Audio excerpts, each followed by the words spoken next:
अब हुई कंफ्यूजन मस्ती से दूर लेके आ गई बानी भोजपुरी मस्ती न्यूज।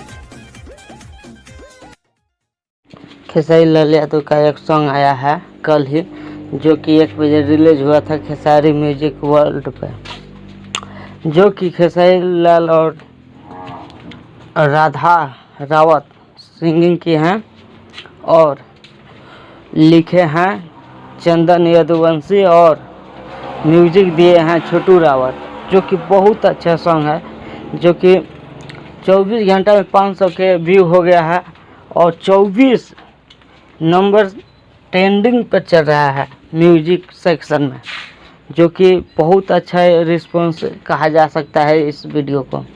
ये सुनिए। और आज ही एक जी म्यूजिक पे खेसारी लाल यादव का बोल बम सॉन्ग का टीजर लॉन्च हुआ है, जिसका नाम है शिव शंकर दानी, जिसको गाए हैं खेसारी भैया और कंपोज किए हैं आर्या शर्मा और लिखे हैं विशाल भारती, जो कि बहुत अच्छा लिखे हैं।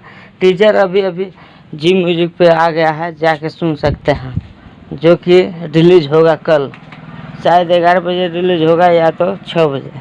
तो जाइए देखिए, और मेरा वीडियो अच्छा लगा होगा तो लाइक करें, शेयर करें, सब्सक्राइब।